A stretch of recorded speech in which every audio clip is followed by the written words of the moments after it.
Chapter 17. What the hell? Sophie demanded as she pulled her head out from under Paul's leg. What's that? Me being overly clever and resourceful, Paul answered truthfully. You all right? I think so. Great, Paul replied. Run! But will you stop arguing with every bloody thing I say and just run? Please! All right, I'll run if that's what you... They ran. Even as he turned the corner and felt the first stitch bite into his ribs, Paul knew that running away from Professor Van Spee was a bit like trying to stab an elephant to death with a darning needle. The master of Custard Space, proprietor of the Acme portable door, hardly needed to come sprinting after them, because there was nowhere for them to go. Wherever they ran to, wherever they hid, he could find them and get at them. He was just, as the professor had pointed out, playing for time. Which only left Paul with the other option, and that was something he really didn't want to have to do. Unfortunately... Sophie, he said, stopping dead, hands on knees, panting rather shamefully for breath. Have you got any money on you? Money? She repeated, as if he just asked her for dinosaur eggs. What the hell use? Only, I need at least 50p, and I don't think I've got that much. Sophie, who was also more than a little bit out of breath, gave him a long, nasty look. Go on, she said. There's a whole pound. You can owe me. Thanks. He took the coin from her and marched into the newsagent's shop, outside which he had halted. There he bought a cigarette lighter. Here's your change, he said. Keep it, Sophie said munificently. Paul, what the bloody hell is going on? And what's that? Having looked carefully up and down the street, Paul had taken from his inside pocket the bookmark he had picked up on Bursa Island the first time. He was relieved beyond words to find that it was still there. Van Spee's bookmark, he said. Fine, Sophie replied, as Paul flicked at the lighter to get it going. And what are you planning to do with it? Paul looked at her. Commit murder, actually, he said, as he held the lighter flame under the little tassels at the bottom of the bookmark. For 3 seconds nothing happened, then it caught light and slowly began to burn. All right, Sophie growled at him. Don't explain. Be cryptic. I really don't care anymore, because... The bookmark screamed. It took Paul all his strength to hang on, not because the flames were scorching his fingertips, though they were doing that all right, but because he knew perfectly well what he was doing. As usual, the right thing. He hated it. You see, he said, raising his voice a little to cover the screams, which were pretty faint, it's bloody obvious why Van Spee wanted this thing, isn't it? He practically told us himself. What? Oh, Sophie said. Oh is right, Paul said. Doors and portals that just roll up and tuck away in a pocket. They're what he does best, right? This, he nodded toward the scrap of burning leather pinched between his fingers, this is Theo Van Spee's last hiding place, with Theo Van Spee still in it. Sophie's eyes widened. Paul, he nodded. Like I said, he told her. Murder. Also, he added, the end of Custard Space. Probably also the portable doors. Any hope of rescuing Ricky Wormtoter from the land of the dead. And I've got a nasty feeling it'll probably do something horrible to Colin the Goblin, since you're standing here, next to me. He shook his head. Tough, he said. But there you go. According to my dad, I was born to make omelettes. Omelettes? By breaking eggs, Paul said, and he dropped the last fragment of charred leather on the pavement and ground it under his heel until it was nothing but black dust. A little spurt of wind caught it and whisked it away. Job done, he said, in a voice with no trace of feeling whatsoever. So, shall we go and have some lunch somewhere, or is it dinner time? I'm completely lost track. Time has no meaning for me. Private joke, he added. Paul, Sophie said. Did you just kill Professor Van Spee? Paul nodded. Mm-hmm. Good. He looked at her. Good. Yes, he was a bastard. Not just, she added firmly, an employer-boss bastard, but a real arsehole. If you really did kill him just now, I'm glad. Paul frowned. That's a bit... And now, Sophie said, grabbing his hand. He winced because his fingers were burned. We'll go and have lunch, and you can start explaining. You can take, she added grimly, as long as you like. Since they were now both out of a job, lunch was coffee and a cheese roll each at a sandwich place, but it took longer than many Guildhall banquets. Sophie wanted to know everything. She wanted Paul to begin at the beginning, but got very impatient when he started telling her about Aldumla, the great cow of heaven. Also, she kept interrupting, making him go back and then forward until he completely lost his place. There were bits she couldn't grasp, even when he'd been over them 4 or 5 times, and he had to pretend her misunderstandings were what had actually happened, just so as to be able to get on to the next bit. There was quite a lot she refused to believe.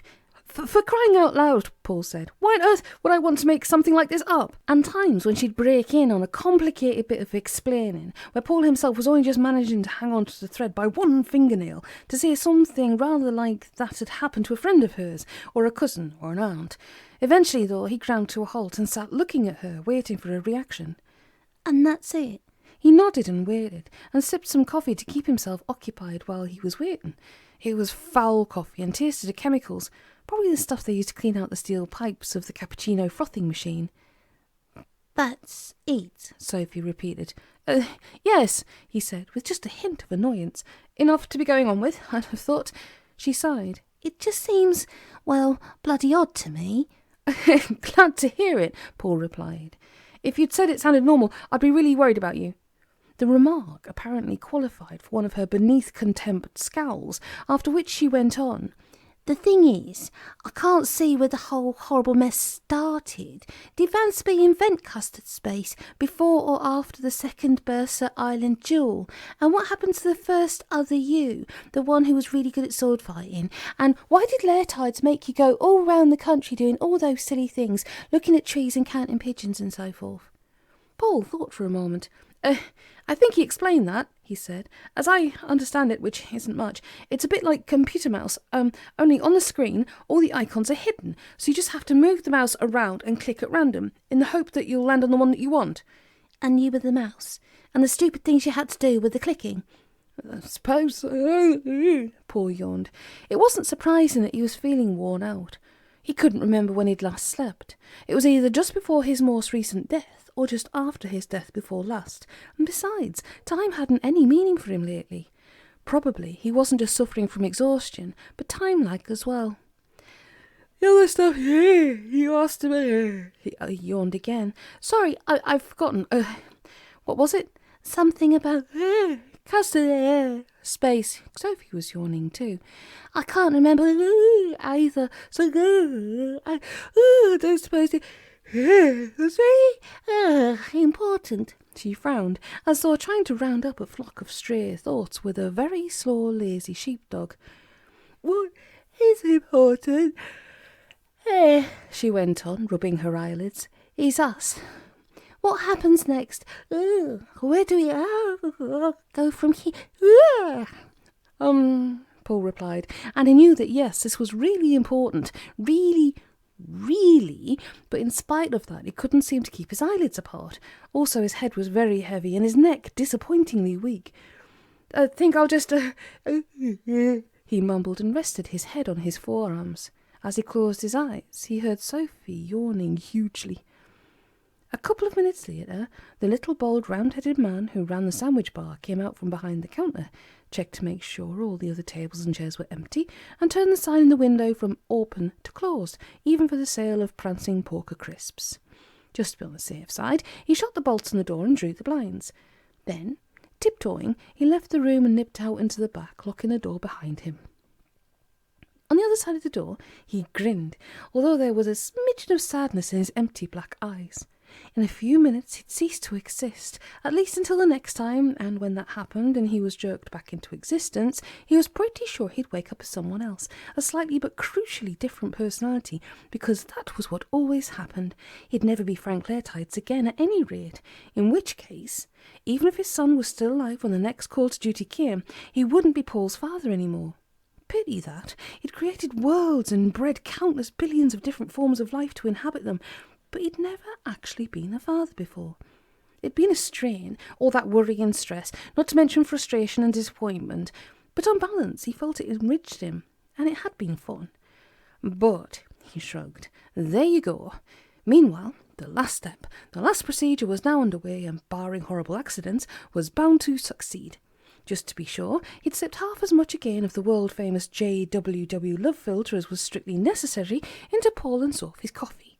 According to the helpful leaflet that came packed with each bottle, exceedingly recommended dose wasn't bad for you physically, it just enhanced the effect, but it could, in certain cases, make life pretty trying for the relatives, friends and neighbours of the happy couple, particularly if they were cursed with weak stomachs. Not every pair of overdose lovers would inevitably grow into the sort of nauseating people who think up cutesy new pet names for each other every week and hold hands in the waiting room at the tax office. But the risk was there, and not to be underestimated. On the other hand, he decided, the course of true love never did run smooth. But where the two idiots next door were concerned, so far the course of true love had been a dodgem ride organised by Virgin Atlantic. If there was a case for adding an extra tablespoonful just to make absolutely sure, this was it. In fact, it had bunged in a bit more, only then there wouldn't have been any room left in the cups for any coffee. Well, he thought, time he wasn't here. He closed his eyes, and when he opened them again, he couldn't tell the difference, which told him he'd arrived. Time had no meaning here, of course, so strictly speaking, he wasn't late for the afternoon whist drive, or the 11 o'clock origami class, or the early evening cookery course, vegan dinner party recipes with Julia Sniff. But he couldn't be bothered right now. They'd always be there, and so would he. Instead, he relaxed, let go, savoured the experience of no longer existing. He found he didn't like it much, but there wasn't an awful lot he could do about that. Paul opened his eyes. His neck hurt. Sophie, he said. Honey bundle? What did she just call me? He lifted his head off the table, straightened his back and looked at her. Are you feeling okay? He asked warily. Fluff muffin? He added. They looked at each other for a moment, and then, like a rogue asteroid, the penny dropped. And Paul thought, well, he knew what he thought, though it had taken him all this time to admit it to himself, but it did occur to him to wonder what was passing through her mind. I would give good money, he said to himself, Dad, if you're listening, to know that right now, and you owe me a £5, if you remember. But there wasn't any answer, and he realised that his father, Mr. Lairtide's Uncle Ken, was gone, wouldn't be coming back, and neither would any of them, and he was alone, which was just a downbeat way of saying free. Except that he wasn't, because he didn't actually need magic, chocolate-coated dragon droppings, or the imp-reflecting mirror in the J.W. boardroom, or any gadgetry of any kind to see what was going on inside Sophie's head right now. He could read it in her face, in clear, for free. That's all right then, is it? He said. Suppose so, she shrugged. Depends on you, really. No, it depends on you. No, it... Suddenly she looked round. Bloody hell, she said. They've locked the doors on us. We're trapped in here. Abruptly the doors blew open, the blinds shot up, and the sign in the window swung round. A tall woman in a light blue coat wandered in and asked for a cup of tea in an almond Danish. Sophie frowned for a moment, as if struggling to remember where she was, then said, Sorry, we're shut. It says you're open on the door, the woman pointed out. Go away, Sophie said. The woman stiffened, gave Sophie a poisonous look, and drifted out into the street. We'd better go, Paul said. All right, Sophie replied. Where? No idea, Paul said, at which point something on the blank wall opposite caught his eye. At first sight, he'd taken it for a tourism poster, a map with big, jaunty, friendly lettering at the top. He stood up and went closer. It was a map, all right, but not of any place he recognised. A slice of coastline by the look of it, or half an island, and skewering it like a kebab stick, an arrow, and at the thick end of the arrow the words, You are here. Here, Sugar Angel, he said. Have a look at this. Sugar Angel, he thought. Oh my God. So what? Sophie said. It's just a map. Yes, Paul said, but it's a map of somewhere that doesn't exist. What? It's a map, Paul repeated, but there's no such place. Yes, there is. No, there. A few headache tendrils probed the tender walls of his skull, but he ignored them. He tried to remember geography lessons with Miss Hook. Of course, he'd been notorious for not paying attention. There is? Of course there is, Sophie said firmly. New Zealand. New what? Zealand. Paul thought for a moment. Never heard of it, he said. Really? Yes, look. He stopped. Fine. It slipped neatly into place in a now familiar pattern. There was stuff he'd been prevented from learning when he was at school, for the sake of the grand design. Accordingly, there was a reason why he'd not been allowed to know about this island place. New what's-it, and what could that reason possibly be? Tell me about it, he said. She looked at him. Tell you about New Zealand? Now? Yes, please, he added, because please is like the little paper umbrella you find lolling in the corner of fancy drinks, serving no useful purpose, but some people get strangely upset if it's not there. I need to know why I've never heard of it. Oh. Paul watched Sophie play that back in her mind, draw a blank, and resolved to overlook it for now. Well, I don't actually know a lot. It's sort of near Australia, and the people are sort of Australians, only not quite so bouncy. And they filmed Lord of the Rings there, and I think that's about it, really. Thanks. So why does the arrow say you are here? I don't know. Dream pumpkin, Sophie admitted. I mean, it's lying, but there's no reason to believe it's anything to do with us. Maybe the man who owns this place comes from there, or his son's over there working on a bloody sheep ranch. She shook her head sadly. It's working at J.W, she sighed.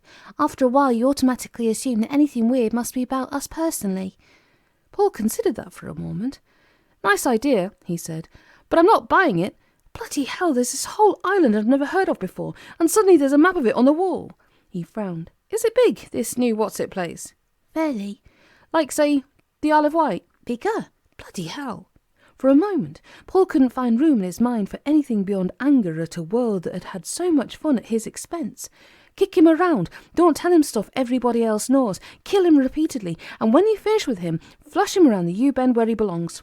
Even his happy ending was tainted. It came out of a bottle, and it was compulsory. A convenient tying off of loose ends for God. Let's get shot of these two redundant instruments of the great plan by making them fall in love. Oh, screw it, he said, with sudden and terrible resolution. They can't just fire us. We've got rights. Paul? No wonder she's looking at me like that, Paul thought. The worm is turning so fast you could use it as a masonry drill. But the whole point is we wanted them to fire us. We only stayed because that bastard Tanner... Doesn't matter, Paul shouted. Doesn't matter a bit. They can't screw up our entire world, then just shoo us away. He calmed down a bit, but the determination was still there. They've got to do something about it, he said. They can work magic and stuff, but they must be able to put us right. Sophie frowned, puzzled. You mean counselling or something? Paul shrugged.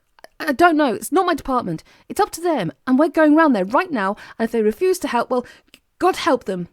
Maybe he will at that, Sophie said. After all, if you're right, he used to be a partner. So they took a taxi to St Mary Axe and walked up to the so very familiar pavement to the building they knew so well, and they stopped outside and looked at it for 2 minutes without moving or saying a word. It was Sophie who eventually broke the silence. Fine, she said. What? I said fine. It's not there anymore, or at least the building's still there, but now it's a bloody Starbucks. If you ask me, I'd say they've won this round. Paul realised he hadn't actually breathed for quite some time. No, they haven't, he said between gritted teeth. They're in there somewhere, hiding. Disguised as Danish pastries, you mean? I mean, it's that stuff Countess Judy used to do, effective magic. They've put a spell or a glamour on the building so we think it's a coffee shop. He scowled ferociously. It won't work. I know how to break through those things. It's easy, actually. You've got to imagine that what you see is really just old manky wallpaper, and then you find a loose corner and you... He stood for 30 seconds or so, during which time he pulled some very strange faces. You try, he said. Don't be so bloody stupid, Sugar Wombat, Sophie snapped. It's a real coffee shop. Stop doing whatever it is you're doing before you give yourself a hernia. It can't be, Paul protested. It wasn't there yesterday, or whenever it was. I'm going in. Please yourself, Sophie replied. I'll just have a cup of tea, though.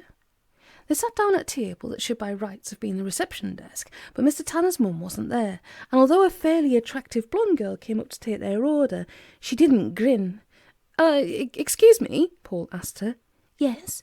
Can you tell me, he said, how long this place has been here? The waitress thought for a moment. I don't really know, she said. I've only been here, 8 months? But Ray, he's the manager.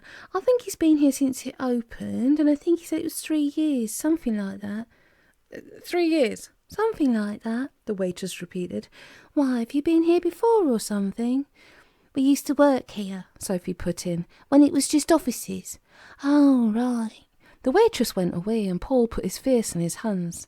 Suddenly he felt very tired. All right, he said. I still think they're out back somewhere, hiding. But I can't be bothered any more. Sophie reached out and took his left hand in hers.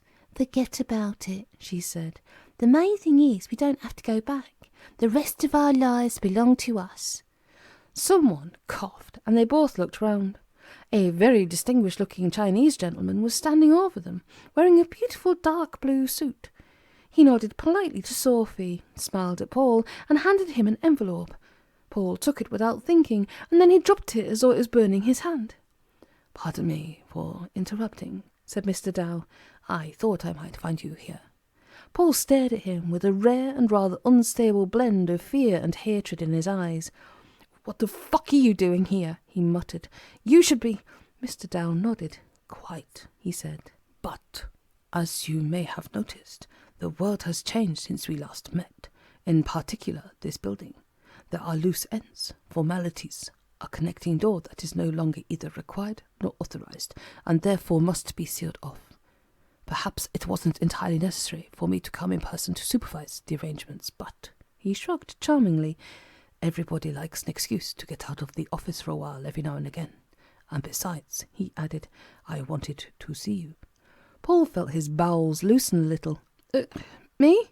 "Quite so. To tell you that this will be our last meeting for a while.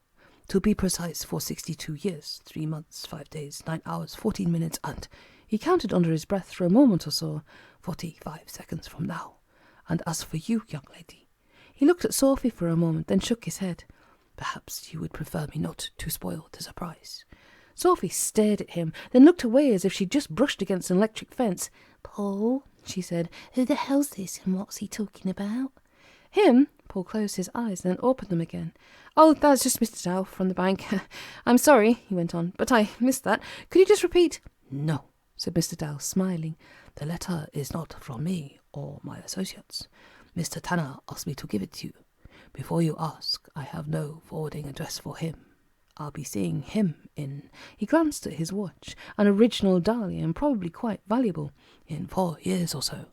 He said I could ask him then, if you like." No," Paul said quickly. "That's fine, thank you." "A pleasure." Mr. Dow smiled again. "I've taken the liberty of putting you down for basket weaving on Thursdays and beginners Esperanto on Monday evenings. It's sensible to book well in advance, just to be sure. Miss Pettingale, good day." He turned, walked to the doorway, and went out. Paul leaned back in his chair, trying to keep his hands and feet still. Sophie leaned across and looked at him. "Are you all right, Candy Fluff?" she asked. "You've gone as white as a sheet." Paul took a deep breath while he still could. "Fine," he replied. "Look, can you remember what he just said? 61 years, 5 months, 3 days? Sophie shook her head. "No," she said. "It was 65 years, 2 months. "No, it was definitely 61. Paul scratched his head. "Or it was 63. Oh, Christ, I can't remember." "Oh, was it important?" "Was it important? Oh, 11 out of 10 for a really good question there." No," he said. "Not terribly." "And besides," Sophie went on, "he's got to be joking, right? I mean, he was 70 if he's a day. He's not going to be around in 64 years. 62, Paul said, or something like that. Anyhow, like you said, it's really not important. He felt the envelope under his hand. Heavy, good quality paper, slightly rough to the touch. J.W.'s best quality stationery. He turned it over and there was the monogram, J.W.W., deeply embossed just above the flap. "Well," Sophie said, "aren't you going to open it?" Paul nodded, slid a finger under the flap and looked inside. His face fell. "No check," he said. "Well, you can't expect miracles," Sophie replied. "Are you going to read it or—" "All right, Fluff Bunny," he said. "Give me a moment." He unfolded the letter. The familiar letterhead, the list of partners' names, but it was shorter than it used to be. John W. Wells, M.A.A. Oxon, L.L.B., F.I.P.E.S., Dip N. C.N. Suslovich, F.S.E.E.A.I.B.G. R. Catherwood Tanner, M.A. B.L.G., Playmate of the Month, August 1967, July 1983. D. Tanner, B.A., Plymouth, B.G. "R. Catherwood Tanner," Sophie read aloud. "Who the bloody hell is that?" "Mr. Tanner's mum," Paul said, after a moment. "Must be. She married that clerk we rescued, remember? So they made her a partner." He actually smiled a bit. "Well," he said, "that suggests she's still alive, though you can't be sure with these people. Anyway," he looked back at the letter. "Dear Cousin Paul," he shuddered. Hope this finds you well. Sorry to have missed you, but we've had to clear out in a hurry on account of some careless fuckwit blowing a hole in the pocket reality we were existing in. You wouldn't happen to know anything about that, would you? It was the only decent day's work Tosser Van Spee ever did for us, and some bugger had to spoil it. Oh well. Couple of things before we go. 1, Mum sends her love. 2, don't come looking for us ever. If you do, trust me, all that will be left of you will be a few shreds of skin and the echo of a scream. That bit's from me personally. 3, severance pay, which I don't think you're entitled to, not after all the money you've cost us, but I was outvoted. Please find enclosed title deeds to land comprising approximately 2,500 acres or thereabouts near Timaru, South Island, New Zealand. If you want, you can share it with that miserable cow, but you don't have to. I never liked him one little bit, Sophie said calmly. Nor me, Paul agreed. What title deed? There doesn't seem to be... Wait, what's this? He pulled out a small folded piece of paper, the size of a bus ticket. It unfolded into a legal-looking document, a bit smaller than the Times, with several pages and a front cover, on which was written "Handle with care." Why does it say... Ouch! Paul added, as he dropped the thing on the table. Bloody thing bit me. Bit you? Felt like it. Typical, he added. Should have known anything I got of Tanner would try and do me an injury. He poked it aside with his elbow and went back to the letter, which went on. No, it didn't bite you, you ungrateful sod. It's just an extremely powerful response, coupled with the fact that, let's face it, you're naturally one of the most gifted mineral scries I've ever met. Talent completely wasted on you, but that's life. And I'm disappointed, but hardly surprised that even after 9 months with the firm, you still don't recognise... Paul dropped the letter, braced himself, and pressed a fingertip to the title deed. The shock was a bit like sticking his fingers into a light socket, but it was terribly familiar. Bauxite, he said. Oh, very well done, the letter continued. For the record, the biggest bauxite deposit ever found outside Australia, and the 4th largest, or maybe the 3rd in the world. In other words, you and that soppy tart are going to be very, very, very rich, and I hope it chokes you. Unless, of course, she won't let you sell the rights to one of the big mining cartels because of the environmental damage. Actually, Sophie said, screw the environment. Thought so, the letter read smugly. Your type are all the same. It's all friends of the earth and save the whales till you get a whiff of some serious dosh. And then ethics is just a county in southern East Anglia. Anyway, that's all you're getting, so make the most of it. Please signify that you accept this offer in full and final settlement of all claims against J.W. by signing and burning the enclosed copy of this letter. And if you don't, tough, look out. The waitress is coming over with your tea. Act normally till she's gone. The waitress put down the tray. They thanked her. She went away again. Assuming you know how, which I personally doubt. Where was I? Oh yes, loose ends. Benny Shumway isn't with the firm anymore. He cleared out the day Theo Van Spee died, took the petty cash with him, the bastard. I know exactly where he's gone, you see. And he took out Countess Judy. Jack Wells sent her away to the Isle of Avalon, along with the King Arthur and Sir Francis Drake and JFK and Elvis and Princess Di and Lord Lucan and Shergar. But Avalon's just another of Van Spee's exclusive executive developments, and now he's gone. Well, keep an eye on the newspapers over the next couple of weeks, that's all I'm saying.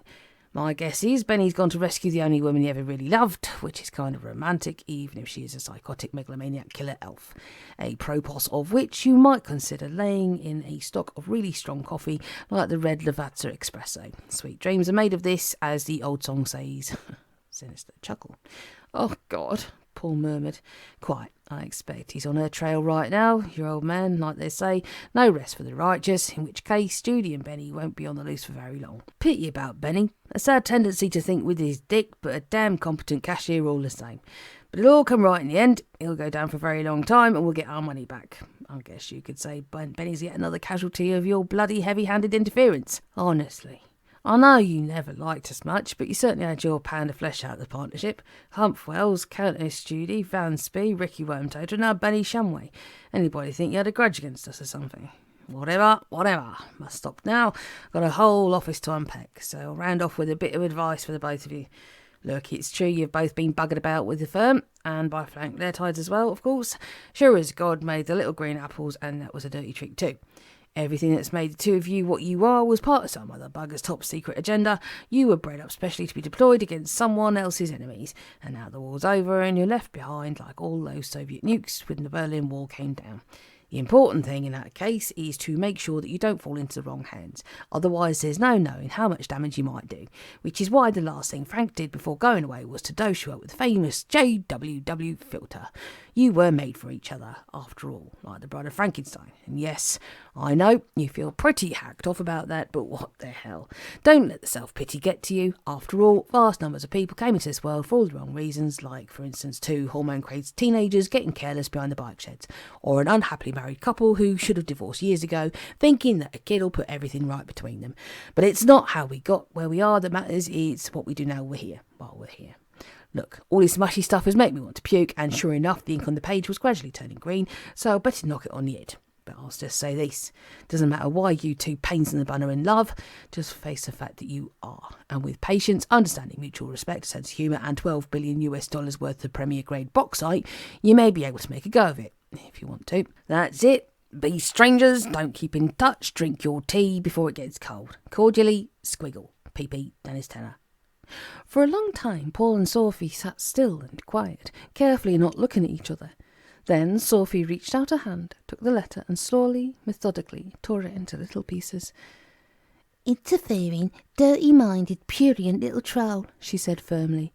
Quite, Paul said, though he wasn't quite sure he knew what prurient meant. But maybe he's got a point. "Really?" Yes, Paul said. I think he was right. I think we ought to try again. He rested his hand on top of hers, on top of the small mound of shredded letter. For the sake of the bauxite. Theo Van Spee had never got round to explaining to Paul how he did that apparent mind-reading thing, but it didn't matter in this case, because Paul didn't need telepathy to figure out what was going on inside Sophie's head. One voice shouting loudly and angrily, another voice small and quiet whispering, "Yes, but true love and $12 billion." Then the first voice snarling, "Screw the $12 billion," and trying to sound like it meant it, and the second voice saying, "All right, fine, so that just leaves true love." And then she turned her head and looked at him and said, "All right."